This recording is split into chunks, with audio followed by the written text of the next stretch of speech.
আজকে হলো মানে খুব সহজ উপায়, যেটা আমি আজকে শুটকি রান্না করে দেখাবো। ফ্যাসা মাছের শুটকি যেটা, সেটাই আমি এখন রান্না করব। সবকিছু আমার রেডি হয়ে গেছে কোটাকাটি, এখন আমি জাস্ট রান্না করব। প্রথমেই আমি কড়াইটাকে ভালো করে একটু গরম করে নিলাম। এখন একটু পরিমাণ মতো তেল দিয়ে দেব। শুটকিতে একটু তেলের পরিমাণটা বেশি দিতে হয়, এরপরেও যার যার স্বাদ অনুযায়ী আর কি দিয়ে নিবেন। আমি এখানে 1 কাপ পরিমাণ তেল দিব।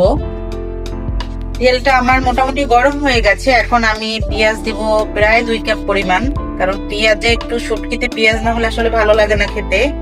আর সাথে দেব দেশি রসুন, আস্তা কোয়া ছাড়ানো যেটা, সেটা দিয়ে দিলাম।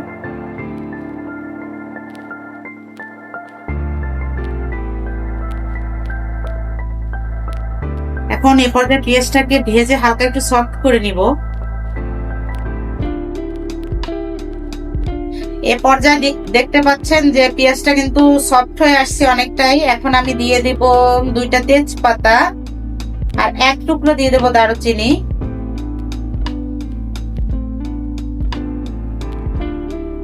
এরপরে হচ্ছে আমি 1-2 মিনিটের মতো একটু নেড়ে, যদি এর ফ্লেভারটা বের হয় এরপরে আমি অন্য মশলাগুলি অ্যাড করব। এ পর্যায়ে আমি দিয়ে দিব 1/2 চা চামচের মতো জিরা বাটা, আর দিয়ে দেব 1/2 চা চামচের মতো রসুন বাটা, আর 1 টেবিল চামচ দেব পেঁয়াজ বাটা। তাহলে যেটা হবে, গ্রেভিটা একটু সুন্দর হবে, খেতেও ভালো হবে। আমি খুব সহজ পদ্ধতিতে চেষ্টা করি আপনাদের রান্নাটা দেখানোর জন্য বা করার জন্য, যাতে করে আমাদের ব্যাচেলার আপুরা থাকে, ভাইয়েরা থাকে, তারা যাতে সহজেই একটু রান্না করে খেতে পারে। তো আমি এটাকে কিছুক্ষণ ভেজে নেব, যাতে করে যে কাঁচা একটা ফ্লেভার সেটা চলে যায়। এরপর যে আমি হালকা একটু পানি দিয়ে দিব, কারণ আমি এখন গুঁড়া মশলাটা ইউজ করব, যাতে করে পুড়ে না যায়। আমি 1/2 কাপের মতো পানি দিয়ে নিলাম। এখন আমি গুঁড়া মশলাটা ইউজ করব। প্রথমে আমি দিয়ে দিচ্ছি 1/2 চা চামচের মতো হলুদের গুঁড়া, আর 1.5 চা চামচ দেব মরিচের গুঁড়া। আসলে ঝালটা আপনাদের নিজেদের কাছে, যে যেরকম ঝাল খেতে পছন্দ করেন সেরকম দিয়ে নিবেন।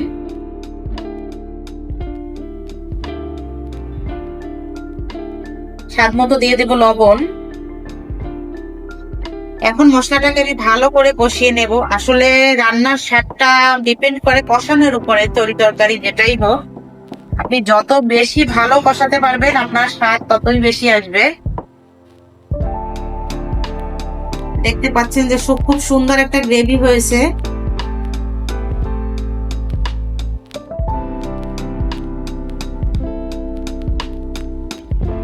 এরকমটা দিবেন, এটা খেতে আসলে ভীষণ মজা লাগে শুটকির ভেতর। যারা যারা শুটকি লাভার আছে তারাই বলতে পারবে।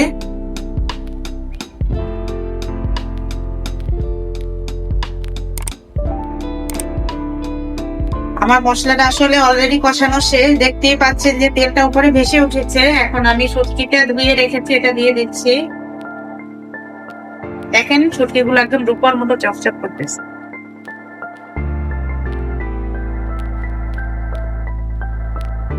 আমি শুটকি খাই, তবে খুব কম খাই। আপনাদের ভাইয়া ভীষণ পছন্দ করে শুটকি রান্না করতে।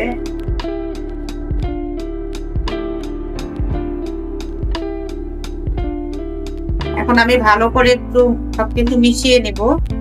মিশিয়ে এটাকেও আমি 5 মিনিট থেকে 7 মিনিটের মধ্যে একটু কষিয়ে নিব।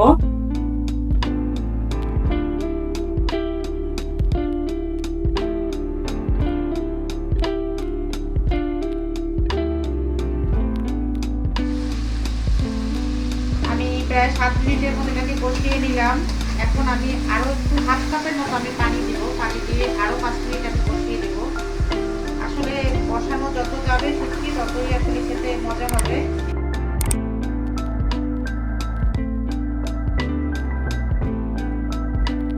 এই যে দেখতে পাচ্ছেন যে একদম তেল উপরে উঠে গেছে, মানে আমার শুটকিটা আমি অনেকক্ষণ ধরে, প্রায় 15 মিনিট ধরে আমি কষিয়ে নিয়েছি। প্রথমে 7 মিনিট করলাম, এরপর আরো 5 মিনিট। এখন আমি যেটা করবো, যে ঝোলের পানিটা অ্যাড করবো।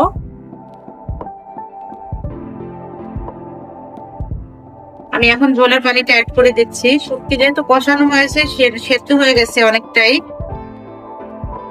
তো আমি 1.5 কাপের মতো পানি দিয়ে দিলাম। হালকা একটু আমি মাখা মাখা নামাবো। অনেকে আছে ভুনা পছন্দ করে, দিয়ে যার মতো আর কি সুন্দর করে রান্না করবেন। তো ফিরে আসছি রান্না কমপ্লিট হলে। এই যে দেখতে পাচ্ছেন আমার একদম তেল উপরে ভেসে উঠেছে, মানে আমার শুটকিটা রান্না কিন্তু একদম শেষ। আমি এখনই এটাকে চুলাটা অফ করে দেবো, এটাকে নামিয়ে ফেলবো। এর থেকেও যদি কেউ ভুনা ভুনা খেতে চান খেতে হলো। আমার তেলের পরিমাণটা যেহেতু আমি শুটকিতে একটু বেশি দিয়েছি, আর শুটকিতে একটু তেল না হলে আসলে খেতে আমার ভালো লাগে না। যাই হোক, আমি এখন এটাকে নামিয়ে ফেলবো। এই তো দেখতে পেলেন আমার শুটকির ফাইনাল লুক। দেখেন কালারটা কত সুন্দর এসেছে, জাস্ট ওয়াও। দেখেই অনেক বেশি লোভনীয় লাগছে। আশা করি আপনাদের কাছে ভালো লেগেছে। এই সহজ পদ্ধতিতে রান্নাটা আপনারা ট্রাই করবেন বাসায়, আশা করি ভালো লাগবে। সবাই ভালো থাকবেন, আর আমার পেজটাকে ফলো দিবেন, আমার চ্যানেলটাকে সাবস্ক্রাইব করবেন। দেখা হবে পরবর্তী কোনো নতুন ভিডিওতে। আল্লাহ হাফেজ।